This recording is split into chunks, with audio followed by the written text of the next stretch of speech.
A'udzubillahi minasyaitonirrajim. Bismillahirrahmanirrahim. Rabbi shrah li sadri wa yassir li amri wahlul 'uqdatam min lisani yafqahu qawli. Ini merupakan siri yang ke-6 ya. Siri yang ke-6 berkaitan dengan golongan kata. Ya, golongan kata yakni kata nama, kata kerja, kata adjektif dan kata tugas. Sekarang ini kita masih lagi berbincang berkaitan dengan kata tugas. Kata nama kita dah selesai. Yang belum lagi ialah kata kerja dengan kata adjektif. InsyaAllah pada kesempatan pagi yang berbahagia ini kita selesaikan berkaitan dengan kata tugas. Kata tugas yakni kata hubung, kata praklausa, kata pasca kata kita dah selesai ya. Kata hubung, kata penyambung ayat, kata praklausa dan juga kata pasca kata kita sudah belajar. Kita sudah bincang ya. Jadi sekarang ini kita akan bincang berkaitan dengan kata frasa ataupun kita kata pasca frasa. Maksudnya frasa hadir pada awal frasa dan pasca frasa hadir selepas frasa. Di sini ada 4 aspek yang perlu kita ingat ya. Yang pertama berkaitan dengan kata bantu, kata penguat, kata penegas dan kata pemberi. InsyaAllah kita lihat satu-satu. Yang pertama,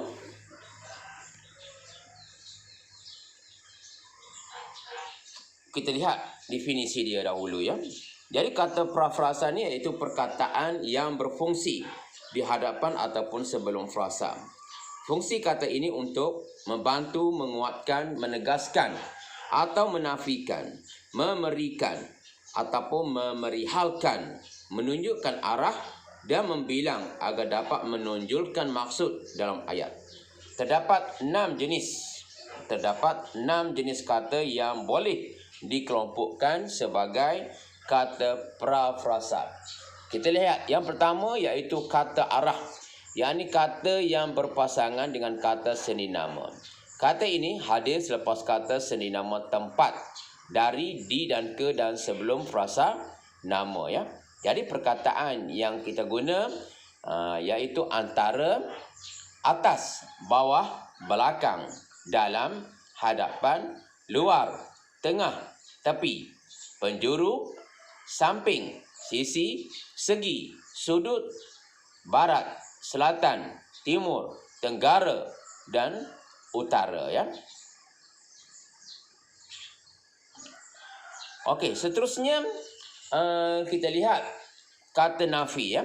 Kata nafi ini merupakan perkataan yang menjadi unsur nafi bagi frasa dalam konstituen predikat. Terdapat 2 bentuk kata nafi. Mudah saja untuk kita ingat, yakni bukan dan tidak.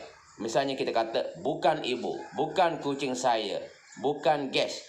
Frasa seni nama, bukan di selatan, bukan daripada rotan.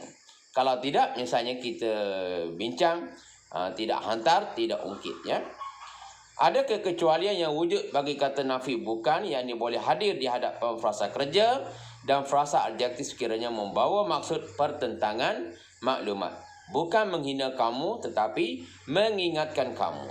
Bukan kaya sangat tetapi pemurah orangnya. Seterusnya kita lihat pula berkaitan dengan kata bantu ya. Jadi kata bantu ini merupakan perkataan yang membantu frasa kerja, frasa adjektif dan frasa seni nama dengan menimbulkan makna tambahan dan aspek waktu dan ragam. Jadi kalau orang tanya apa maksud kata bantu aspek, yakni untuk menunjukkan perbezaan masa antara masa lampau, masa sekarang dan masa akan datang. Kalau masa lampau misalnya baru, telah, sudah, pernah. Kalau masa sekarang misalnya sedang, masih, mula. Kalau masa akan datang misalnya akan, belum, bakal. Baiklah, kita pergi pula kepada bentuk kata bantu ragam. Maksudnya, menyatakan atau menerangkan ragam perasaan yang berkaitan dengan perbuatan. Ragam kehendak. Perkataannya iaitu hendak, ingin, mahu. Ragam tentang keupayaan dan keizinan. Misalnya, dapat, boleh. Misalnya, dapat hadir, boleh bertanding. Seterusnya kita lihat kemungkinan. Perkataan dalam kemungkinan ni barangkali ataupun mungkin. Misalnya kita jumpa barangkali tertidur, barangkali terlewat. Seterusnya kita lihat kemestian, ragam kemestian. Harus, mesti, patut, perlu, tentu, wajib. Harus pergi, pasti tiba. Seterusnya kita lihat dalam aspek keengganan. Enggan, ya, enggan bermain, enggan miskin. Kata pemeri. Kata pemeri ialah unsur yang memberi hal atau merangkaikan subjek dengan frasa utama dalam predikat. Penggunaannya sangat terbatas dan kurang digalakkan dalam bahasa Melayu. Terdapat dua bentuk kata pemeri yang biasa. Selain satu bentuk yang lain yang boleh menjadi pengganti. Ialah, ya, kalau orang kata apa itu ialah, termasuk di dalam kata pemeri. Fungsinya iaitu untuk memberikan frasa nama, yakni untuk menunjukkan ekuatif ataupun persamaan. Seterusnya, yang kedua iaitu adalah, untuk memberikan frasa adjektif dan frasa seni nama untuk menunjukkan kualitatif ataupun huraian. Ingat ya. Jadi kalau kita bincang berkaitan dengan kata pemberi ni hanya dia ada dua saja. Ialah dengan adalah. Baiklah, kita pergi pula kepada kata bilangan. Jadi kata bilangan ni merupakan perkataan yang menjadi penerang jumlah bagi frasa nama. Beberapa patah kata bilangan tertentu perlu diikuti oleh penjodoh bilangan. Terdapat sekurang-kurangnya 6 bentuk kata bilangan. Perhatikan betul-betul ya. Bilangan tentu, ini kita panggil juga sebagai bilangan kardinal. Jumlahnya bersifat tentu. Misalnya 10, 200, 7,000, maknanya tepat. Okey. Yang kedua, bilangan tak tentu. Jumlahnya tak tentu dan bersifat jamak, maknanya banyak. Jadi perkataan yang boleh digunakan misalnya banyak, beberapa, para, sedikit, sekalian, semua. Seterusnya kita lihat pula dalam aspek himpunan. Jumlahnya bersifat jamak. Jamak ni maknanya banyak ya. Jadi lazimnya berawalan dan digandakan. Perkataan misalnya berjuta-juta, kelima-lima, berminggu-minggu, berbakul-bakul. Seterusnya, kata untuk menunjukkan pisahan. Misalnya masing-masing, setiap, tiap-tiap. Kata untuk menunjukkan pecahan. Misalnya setengah, separuh, sepertiga. Kalau untuk menunjukkan tingkat ataupun kita panggil ordinal, yakni kedua, ke-28, 100, ke-10, ke-1,000,000. Seterusnya kita lihat pula kepada kata sendi nama ya. Kata sendi nama ni agak banyak juga ni ya.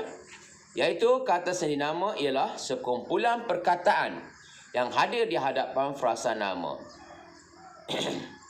Apa dia contoh kata sendi nama? Misalnya kita menggunakan untuk tempat, kita guna perkataan di. Untuk arah, kita guna perkataan di atas bukit. Seterusnya kita guna perkataan dari. Kita guna perkataan untuk arah, kita guna untuk permulaan tepat, kita guna untuk permulaan waktu. Misalnya dari barat, dari Bukit Besi, dari pukul 7.30 pagi. Masih lagi berkaitan tentang kata sendi nama yang sering kita gunakan, iaitu daripada. Misalnya, kita guna punca manusia, haiwan, benda, institusi dan unsur mujarad. Misalnya, daripada Haji Adli, daripada kuda, daripada mahkamah. Seterusnya kita lihat sumber dari asal kejadian. Misalnya, perabot itu sumbernya dari rotan. Seterusnya kita lihat perbandingan, berlainan daripada edisi lalu. Lebih mustahak daripada hal ini. Lebih cemerlang daripada kawannya. Kita juga guna perkataan kepada. Sasarannya manusia, haiwan, institusi dan unsur mujarad. Misalnya kepada emak, kepada kucing, kepada Universiti Melaya, kepada udara, pecahan, kepada dua kumpulan, perubahan keadaan, kepada warna lain. Seterusnya kita pergi lagi penggunaan kata pada. Pada tidak boleh digunakan untuk menunjukkan sasaran.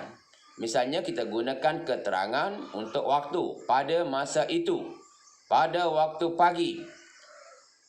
Seterusnya kita lihat keterangan tempat sesuatu perbuatan dilakukan, pada tempatnya, pada tiang lampu. Seterusnya kita lihat keterangan tempat didahului kata ada. Misalnya ada pada bapa, ada pada pendekar. Hal mujarad. Mujarad ni maksudnya abstrak. Pada pendapatnya, pada hemat saya, pada pandangan abah.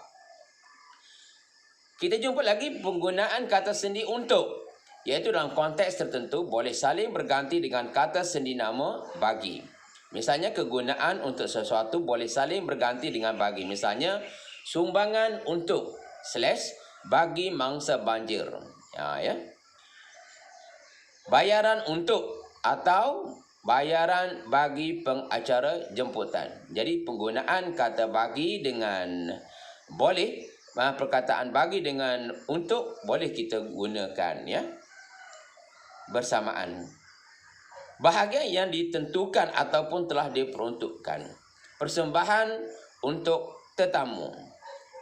Kita jumpa lagi perkataan demi. Dalam konteks tertentu boleh saling berganti dengan kata sendi nama untuk.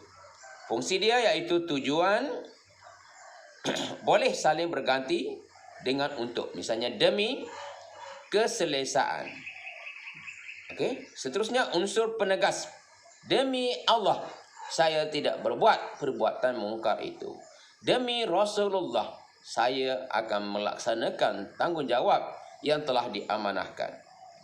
Kita menunjukkan urutan. Misalnya kumpulan demi kumpulan, janji demi janji, satu demi satu, pasukan pemberontak itu telah kecundang. Kita lihat lagi kepada tentang. Tentang boleh kita gunakan bersekali dengan mengenai. Rujukan sesuatu yang tidak tentu, umum ataupun abstrak. Aduan tentang ketidakhadiran.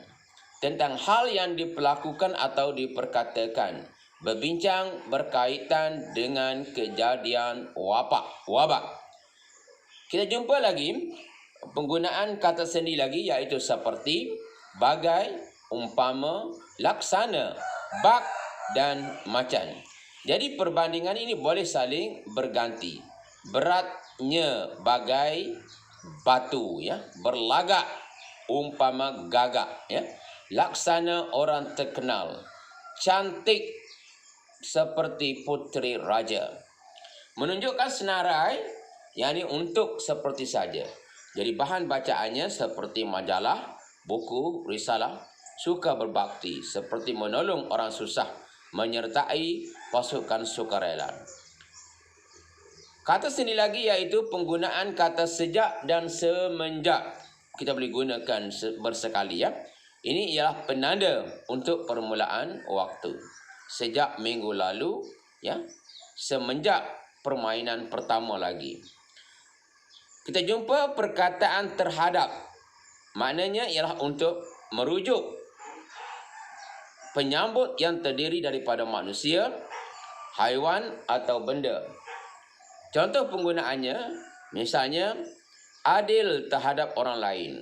Kajian terhadap kumpulan kerbau bertindak balas terhadap kajian terhadap kumpulan kerbau atau bertindak balas terhadap getah. Kata sendi nama kita masih lagi kita jumpa, misalnya penggunaan kata akan merujuk manusia dengan didahului kata adjektif perasaan. Cemburu akan kakaknya, suka akan gadis itu. Merujuk konteks bukan manusia boleh berganti dengan kata kepada, cinta akan ataupun cinta kepada pertiwi, gemar akan ataupun gemar kepada haiwan. Masih lagi kata sini lagi, iaitu kita jumpa perkataan oleh, iaitu untuk menunjukkan pelaku di dalam ayat pasif. Misalnya disisih oleh rakan, terkuis oleh adik, kena kejar oleh lembu. Menunjukkan sebab sesuatu terjadi, kalah oleh kesilapan sendiri, berjaya oleh ketekunannya. Kita jumpa perkataan hingga atau sampai untuk menunjukkan had masa ataupun untuk menunjukkan had tempat. Hingga subuh, hingga sampai peringkat tertinggi. Dalam dan antara, fungsinya ialah lingkungan yang tiada ruang ataupun jarak. Dalam keadaan itu, berbincang dialek utara, kelainan antara kami. Dengan, ya. Jadi fungsi makna dengan ni iaitu bersama-sama ataupun berserta. Misalnya kita guna bersembang dengan rakan-rakan. Cara perlakuan sesuatu diselesaikan dengan baik. Memakai atau menggunakan, pergi dengan kereta api. Perbandingan yang sama, emas dengan permata. Melalui ataupun kita boleh guna menerusi. Kedua-duanya dapat bertukar ganti. Misalnya arah laluan, melalui ataupun menerusi orang tengah. Melalui atau menerima tingkap. Melalui ataupun menerima lebuh raya. Tempat ataupun saluran, misalnya melalui atau menerusi email. Melalui atau menerusi televisyen. Melalui atau menerusi telefon. Jadi itulah dulu yang untuk kita bincang berkaitan dengan apa tadi? Kata prafrasa, ya. Mana kita kena ingat kata prafrasa ni iaitu kata bantu aspek, kata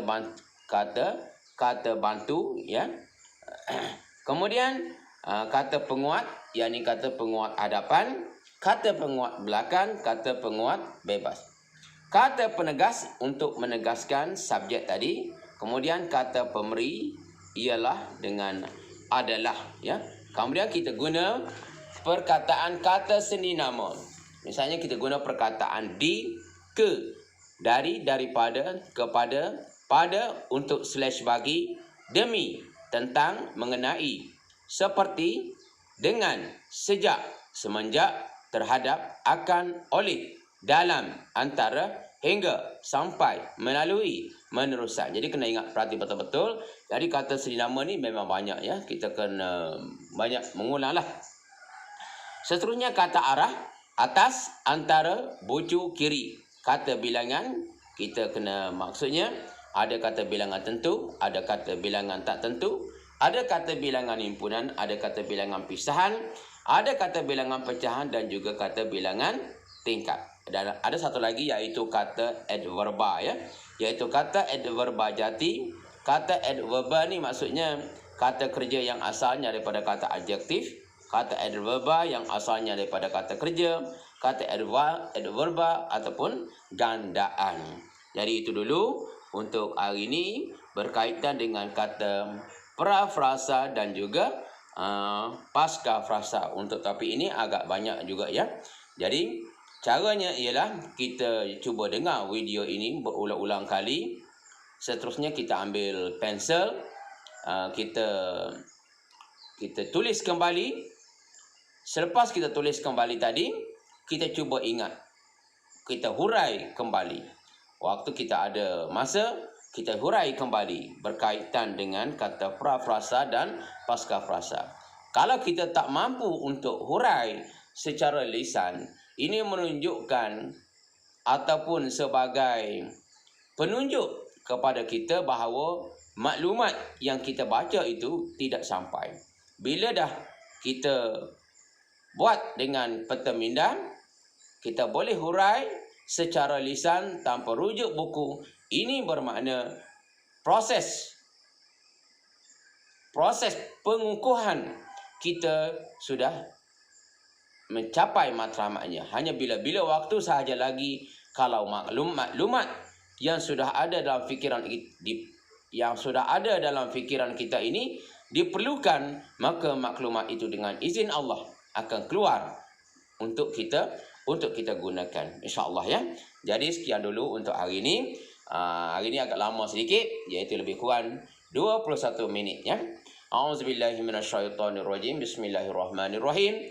Wal 'asri innal insana lafil khusr illa allazina amanu wa 'amilus solihat wa tawassaw bil haqqi wa tawassaw bis sabr.